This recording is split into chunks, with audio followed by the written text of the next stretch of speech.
Hey everyone, it's Lexie. In today's video I'll be doing my spoiler-free review of the Chilling Adventures of Sabrina Parts 1 and 2 I decided to combine together.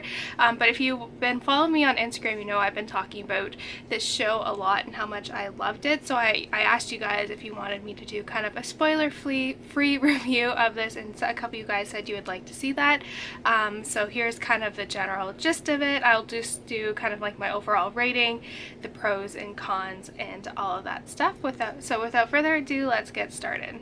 So overall, kind of looking at part 1 and part 2 because they're so interconnected, I'll just kind of review them overall like together. And so overall I would give this series a 5 out of 5 stars. Like, I genuinely really loved it. I was obsessed with it.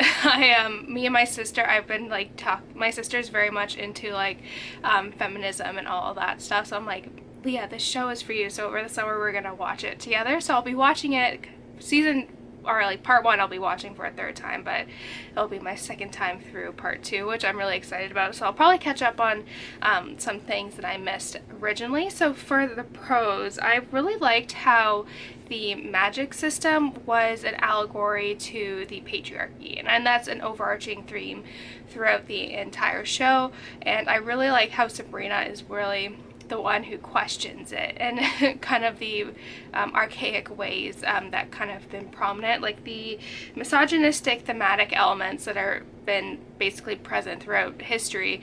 I like how she really questions this, and it really brings to light kind of that struggle that women have in different either religions, societies. No matter where you are, these elements are always present. And I really liked the underlining tone of the struggle between power and freedom. And this is something that Sabrina really struggles with, especially in the first one as well. I think like in the first part, that's a big thing. And then here, she's kind of like, in the first part she has her freedom, but in the second part she has power. And I really like how it showed the contrast between the two, and I really like that argument. And I think that's something a lot of women can relate to. They can be in a position of power but they lose their freedom, but they can have kind of more freedom with everything but they lose their power, which I thought was a really good message. And I think there are aspects of that like throughout the show that a lot of people could relate to, in terms of either just misogynistic relationships, the power dynamics of people are in a higher position of power and they use that power to manipulate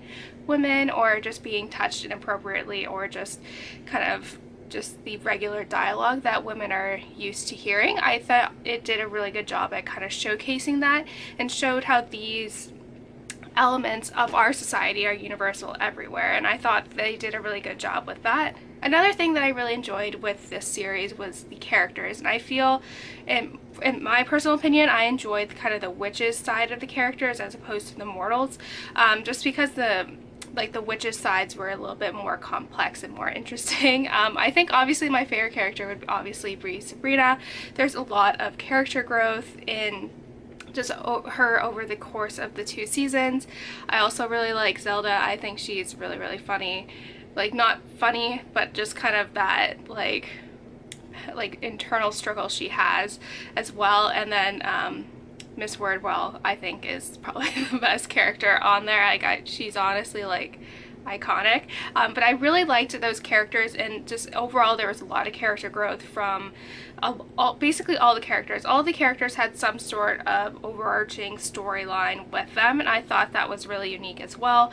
Some kind of focused more on some characters, like some episodes focused on some characters more, but overall each character had some type of growth throughout the 2 seasons. And again, I just really liked the overarching storyline and how interconnected everything was with like the final episode of part 2, just how interconnected it was to basically the first episode. I thought, like, I wasn't really expecting that going into it, but I really liked how it drew parallels from the first few episodes, and like how things were relevant that didn't seem relevant at the time, and I really liked that as well. It kind of made the story more complex, and I really like how the overarching storyline, at least for part 1, is like the struggle that Sabrina has with signing her name in the book, and then how part 2 is kind of her kind of overthrowing the Dark Lord. I thought was really interesting, and also the Dark Lord was very, very smoking hot, so that was a plus as well. I didn't know.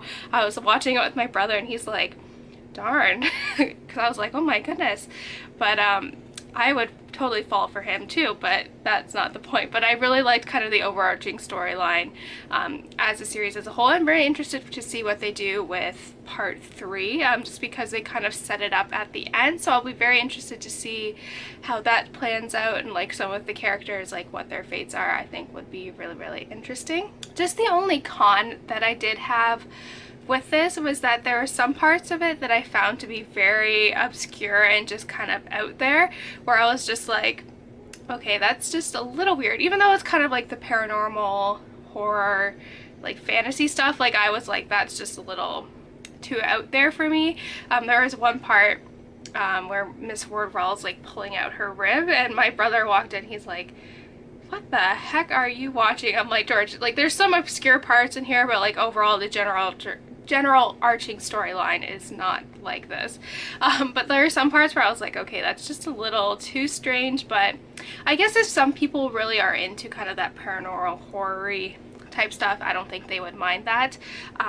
But yeah, that's kind of just my general overall consensus of the Sabrina show. If you guys watched it, please let me know what you thought about it. I really would love to discuss it with you guys, because I just have to, like, it's just me right now. But once my sister watches it, I'm gonna be like, blah, blah, blah, blah, because I keep like sending her like screenshots from like that I find on Pinterest of some of like the really good lines, and I'm like, you need to watch it. So this summer that's what we'll be doing. But yeah, thank you guys so much for watching. I hope you guys enjoyed this video.